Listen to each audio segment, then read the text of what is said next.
Hello, everyone. I want to talk about René Descartes. He was obviously a very smart man. He's widely known in philosophical and even theological circles. He went to a Jesuit university, Jesuit college growing up, and then got a bachelorette in law and civil canon. And so, and he also, and so, he's taught in many universities today. And so, why do people? I like to talk about him in regards to his theological implications because a lot of people do teach him in university, and I would like to propose: is it really necessary, especially when you're studying theology, to delve into him very deeply? Um, I like to draw scripture to mind when it says that the Jews seek after a sign, and the Greeks seek after knowledge. And so you do see that today in many churches. They're weeping, wailing, babbling, falling over, doing supposedly miraculous things, healing people, and that attracts lots of people. Millions of people flock to them, to these prosperity gospel people, to televangelists, anyone that can do signs and wonders. People flock to them, and that's predominantly Christians, people who already have a belief. They say this must be the man of God, this must be a manifestation of God's will on earth, and so they will flock to signs a lot of the time. Christians do that, and so it says the Jews or the Christians. A Jew would be a believer. The believer, the Jew, if you will, would seek after a sign. And then you have the Greeks, which would be the Western world, the Gentiles, those who aren't particularly believers. We could call it secular people. They seek after knowledge. They don't seek after a sign. For them, it's like, yeah, you're a charlatan, you're a magician, but they do seek after knowledge. And what I'm trying to say is that there is true signs and there are false signs, because I believe that miracles still do happen, but there are true signs and there are false signs. The same applies to knowledge. There's true knowledge, and then there's knowledge which Paul describes as fables or cunningly devised fables. And so, whilst the secular world trashes the religious world and goes, oh, look at all these charlatans making money off of you, televangelists and scammers, they then run after other charlatans who are philosophical in nature and quite learned and would be considered smart people.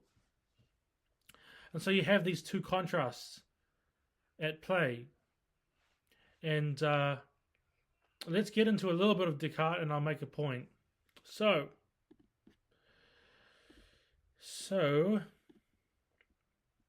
he believed in the concept of doubt and using doubt as a way to understand the world. And so you initially doubt the reality in front of you. You say to yourself, okay, my feelings, they can be played with, so I can't trust my feelings, my sight, my senses, my hearing, my taste, my perception. I can't really trust those things. I'll question them all in regards to the reality in front of me. I'll question all of these different things. And so I'll question my senses. I'll question even my belief in the object. I'll question that as well. And then finally, my doubt will move into the dream state, where I'll say, well, if I'm doubting the object in front of me, if I'm doubting my initial belief, then maybe I should doubt the reality as a whole. That even the person that I am needs to come into question. Am I really even there? And then the final stage of this doubt would be the ultimate doubt, as it's called, which would be, well, is there a demon or some sort of a God that's tricking me into believing this reality, and to understanding what's in front of me, and so on and so forth. What if this is all a game? What if this is all a trick? What if my senses, my reality, all of that is but a ploy? And so finally, After these stages of doubt, you have the revelation. Let's see. It says here, by casting doubt on everything, his senses, his body, the external world, and even the certainties of mathematics, Descartes seems to be left with nothing. However, in this state of total doubt, he discovers one thing he cannot doubt. He is doubting. To doubt, he must be thinking. And to be thinking, there must be a he or a person to do the thinking. And so he is left with a great revelation. I think, therefore I am. My friends,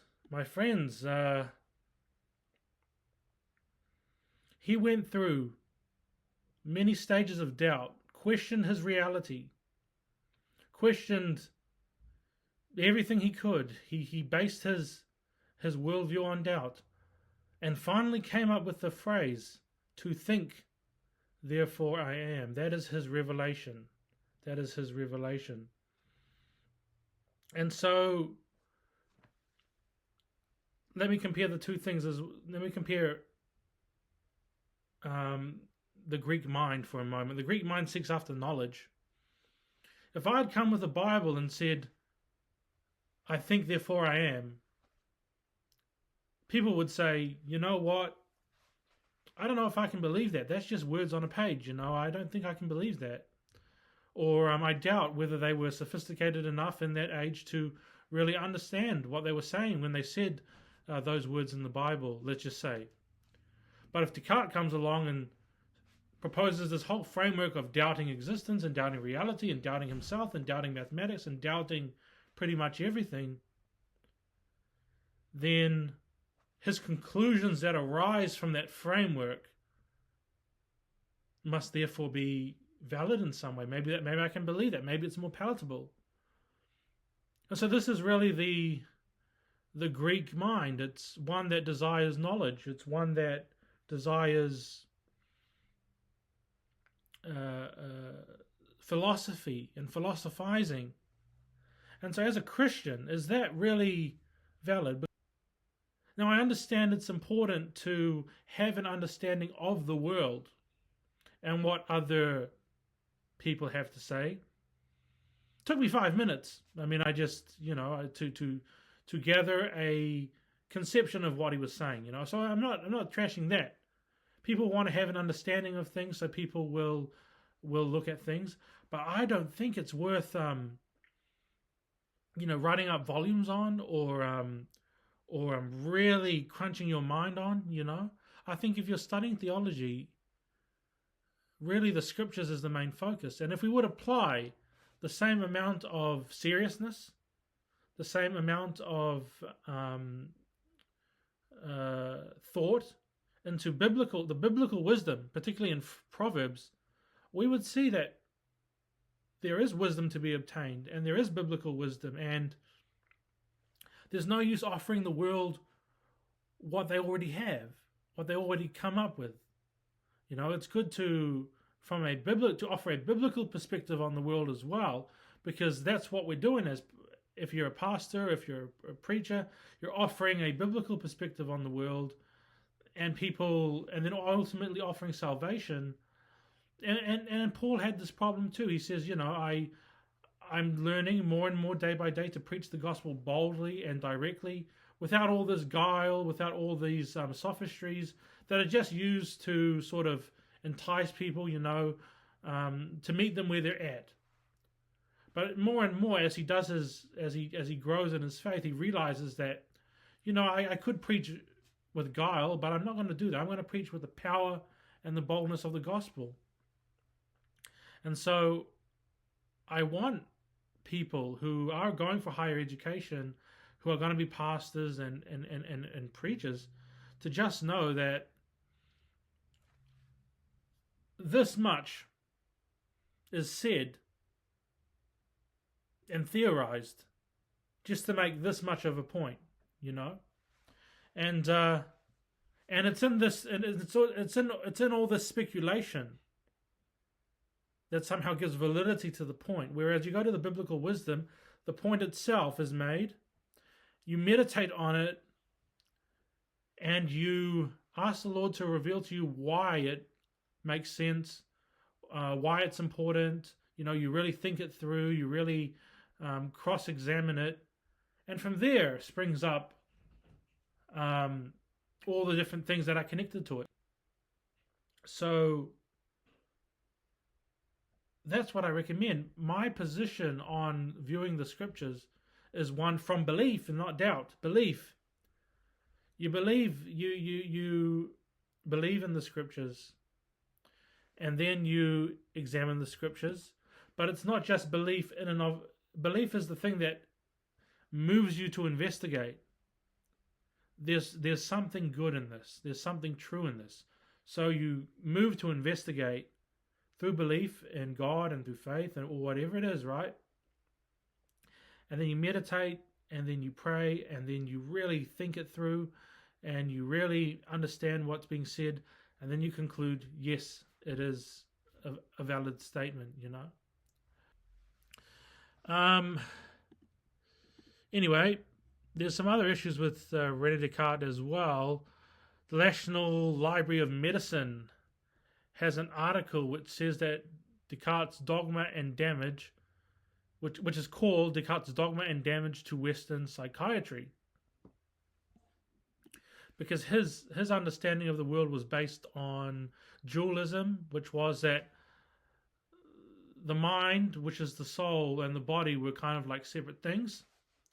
But we know from the Bible that it says that God formed man from the dust of the ground and breathed into his nostrils the breath of life, and man became a living soul.